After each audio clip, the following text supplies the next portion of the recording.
great. Wait, do we need the attorney? No, there's Not no one necessarily. swearing in today. Okay. You wouldn't want to hear that. Huh? I just want to make sure. It's No, always we're good to make sure we don't need the attorney to be present. Okay, and then you're going to make sure that I do it right? Yes. I'll miss anything I'm supposed to be doing? Okay, we're going to call the meeting, I guess, to order. I'll do, or you're doing roll call, okay? Chair Lorene, Here. Board Member Vitale, Board Member Bromfield, Here. Board Member Strom, Here. Board Member Massing, Board Member Mathers. Here. All right, great. We still do the pledge? Yeah, okay. Stand for the pledge. I pledge allegiance to the flag of the United States of America and to the republic for which it stands, one nation, under God, indivisible, with liberty and justice for all. Okay, we have been provided a copy of our minutes from our last meeting on April 29th and the minutes from April 8th. Does anybody have any comments? Move approval for both minutes. All in favor? Aye. Aye. Any opposed? Alrighty. Chair, we do need to appoint a vice chair to the board as well. Christina de la Vega is no longer on the Okay. board. All right. I nominate Bill Mathers. I nominate Margaret. I'll second. Margaret, do you want to do it? Let's ask first. I'll do it. Okay, Get your feet wet. Yes, exactly. Just throw me in. I'll let it swim. that's it. Chairman will never be lost, not be here, so you don't have to worry. Well, I'm just gonna start paying attention now. There you go. Or you have lovely Jordan or Mike who'll tell you what to do anyway. That's right. All in favor? Aye. Aye. Aye. Any opposed? Okay, fantastic. And you know, there is not, I don't have an order to the meeting in front of me, so I just follow what's here? Yes. Wait a minute, how did you get that? And I didn't get one. Oh, you just printed it out? Yeah, you can take it. Oh, thank you. Okay, Next would be approval of the agenda.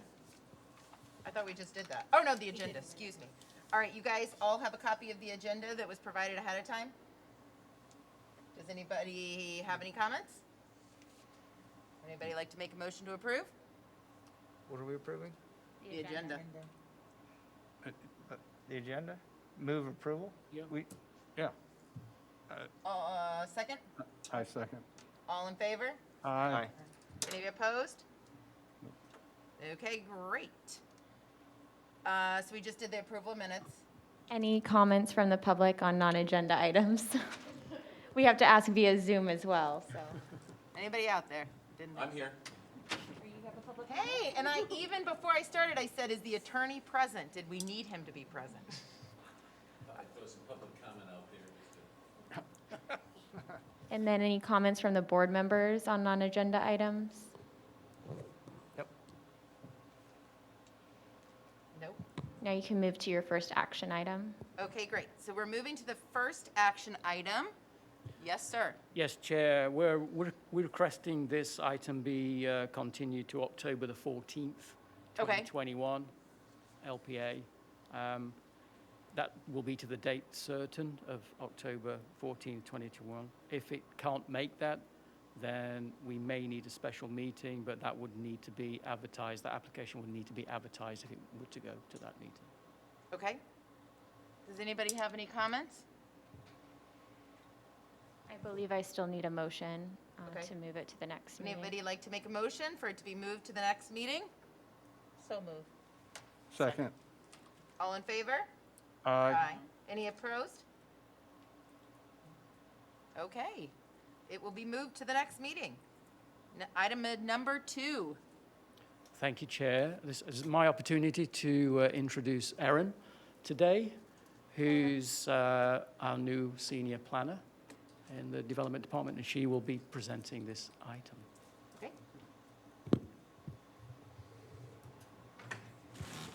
Good evening. Can you hear me okay?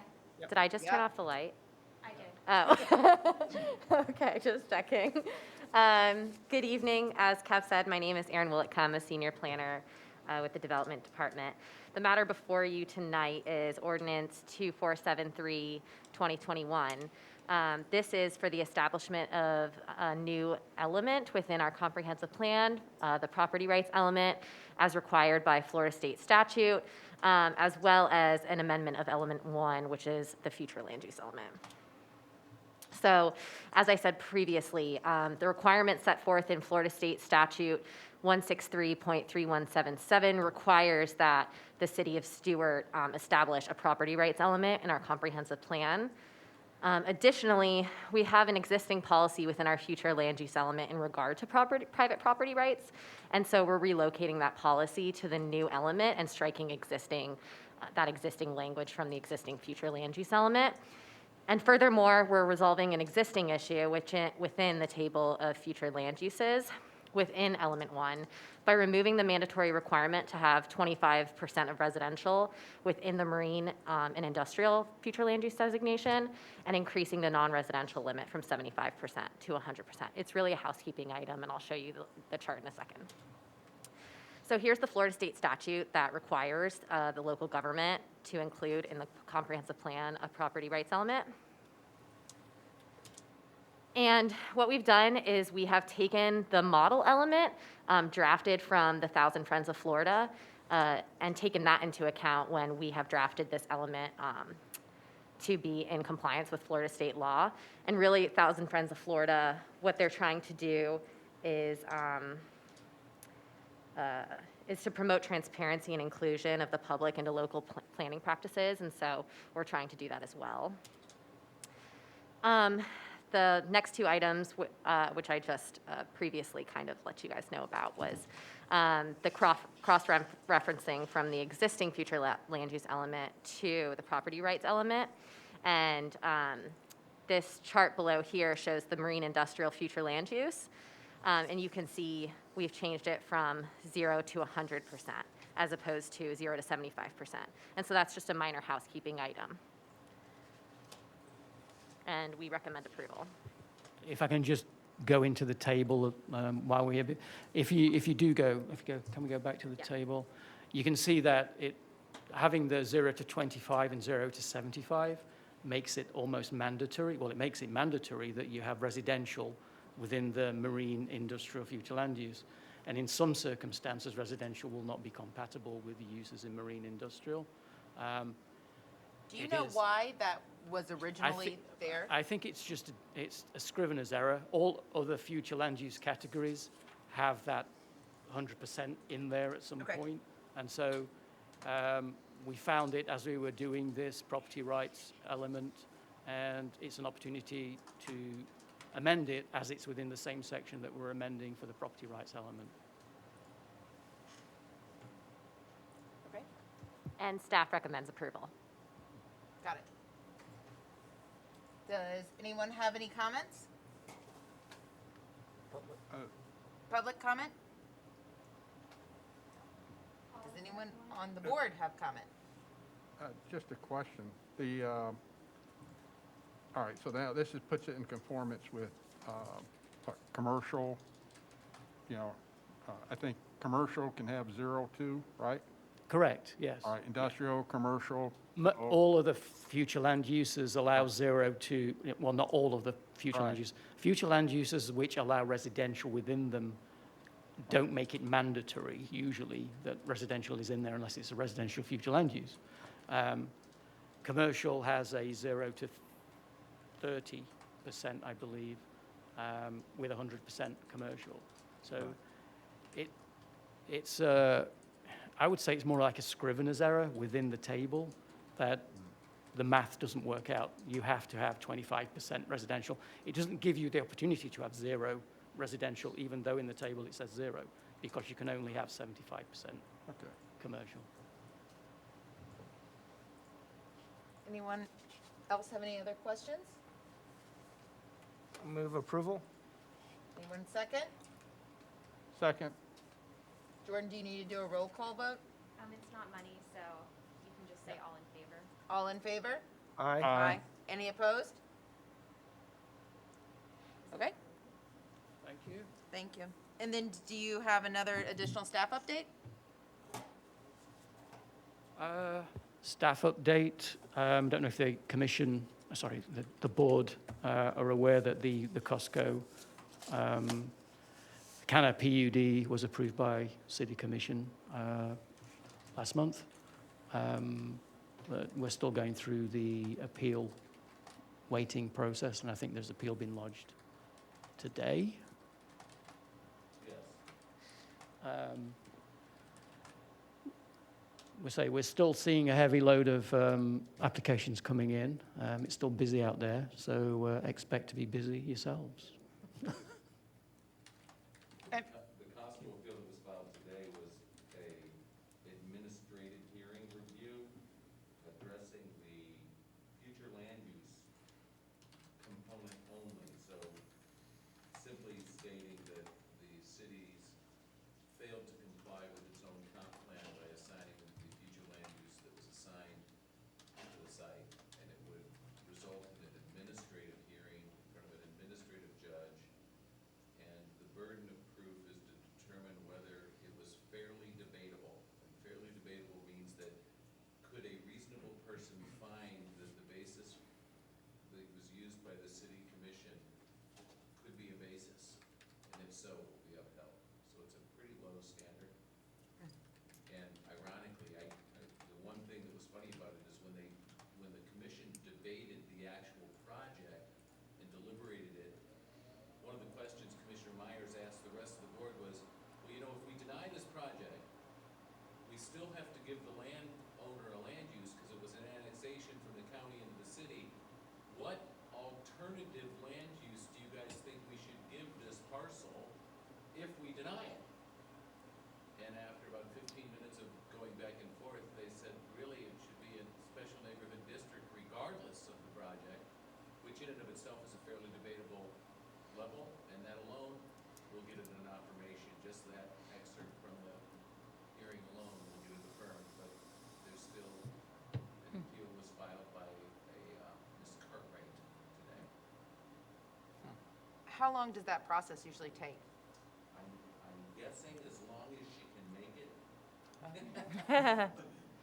But honestly,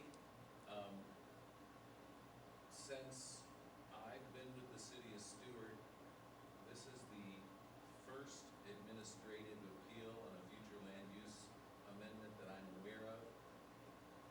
There's a couple of procedures. It probably will go pretty fast. I'm guessing probably in the next 60 days. The state already contacted my office this afternoon to get contact information, so they obviously received the document there.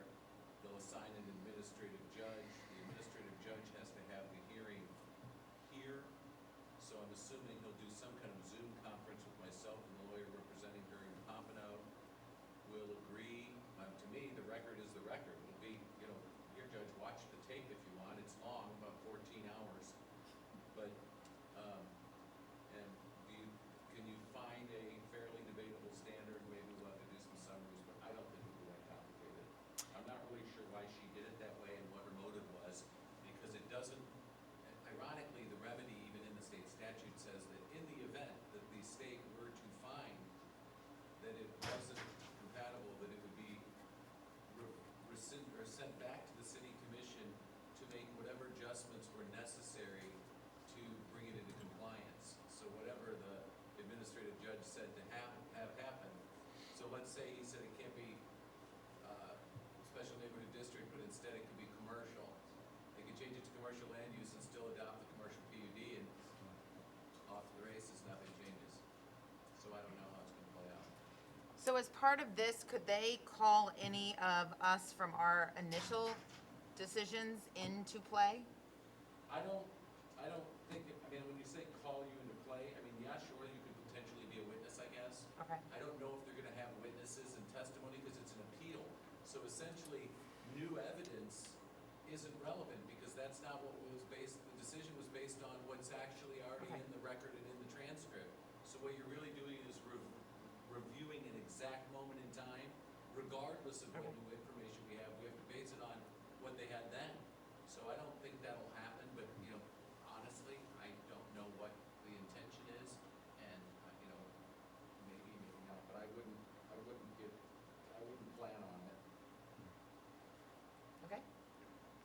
we're just an advisory board anyway, right? Right. So, doesn't matter what our opinion was, we Yeah. gave it, so. All right. Anything else? Really good, thank you. Just a motion to adjourn. Motion adjourned. Second? Yeah, second. All in favor? Aye. Aye. Any opposed? No. We're adjourned. There you go.